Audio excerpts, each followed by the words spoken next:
No cenário geopolítico atual, a guerra entre Rússia e Ucrânia não é apenas um conflito regional. É um choque de forças militares com características, estratégias e capacidades profundamente distintas.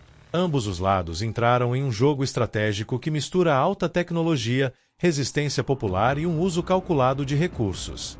Hoje, mergulhamos no poder militar dessas duas nações, explorando suas forças, fraquezas e a dinâmica que tem moldado o conflito nos últimos meses.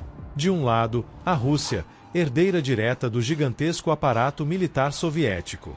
Com o segundo maior orçamento militar do mundo, Moscou aloca bilhões de dólares anualmente para manter uma força armada moderna e massiva. Com aproximadamente 1 milhão de soldados ativos e centenas de milhares de reservistas, a Rússia tem à disposição um exército que se estende desde a infantaria até as forças de elite, os Spetsnaz. Além disso, suas capacidades tecnológicas são amplamente conhecidas. A frota de tanques, como o temido Tu-90M, os sistemas de defesa aérea, como o S-400, e uma força aérea robusta que inclui caças de quinta geração, como o Su-57. Porém, talvez o maior trunfo russo seja seu arsenal nuclear, o maior do mundo, com mais de 6.000 ogivas nucleares, uma constante lembrança de que esse conflito tem limites perigosos. No entanto, a guerra moderna não se resume apenas ao tamanho ou ao arsenal. E é aqui que a Ucrânia desafia todas as expectativas. Antes de 2014, a força militar ucraniana era considerada fraca e mal preparada. Contudo, após a anexação da Crimeia e o início do conflito no Donbas, o país investiu fortemente na modernização de suas forças armadas. Hoje, com o apoio técnico e financeiro de aliados ocidentais, como os Estados Unidos e a União Europeia, a Ucrânia se transformou em um exemplo de como a resiliência pode superar a superioridade numérica. Um exemplo notável é o uso de drones por Kiev, como o TB2 Bayraktar de fabricação turca, que tem se mostrado devastador contra blindados e artilharia russa.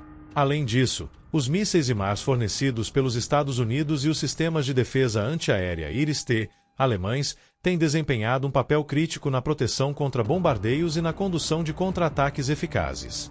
A Ucrânia também possui um exército motivado, lutando em solo próprio, com profundo conhecimento do terreno e com apoio moral e material de civis organizados em milícias. A guerra, no entanto, é tão política quanto militar. A Rússia se esforça para manter sua influência global ao mesmo tempo em que enfrenta sanções internacionais devastadoras. Por outro lado, a Ucrânia tenta mobilizar a opinião pública global a seu favor, transformando-se em um símbolo de resistência contra a agressão imperialista. O presidente Volodymyr Zelensky, com seus discursos emocionantes, conquistou não apenas recursos financeiros, mas também a solidariedade de boa parte do Ocidente.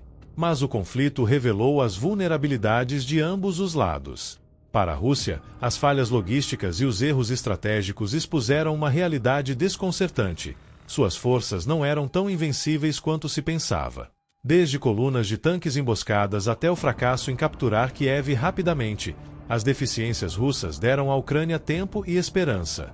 Já para Kiev, as limitações são de escala. Apesar de todo o apoio, o exército ucraniano ainda luta com menos recursos humanos e materiais, enfrentando dificuldades para sustentar contra-ofensivas prolongadas. No campo de batalha, o conflito tem se traduzido em cenas de devastação.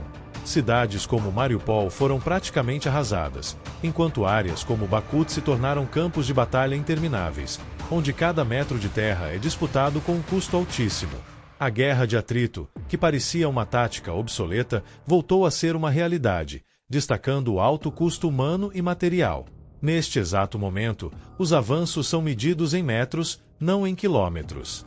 A Rússia aposta em sua artilharia pesada e em ataques massivos, enquanto a Ucrânia confia em táticas ágeis e no uso criativo da tecnologia.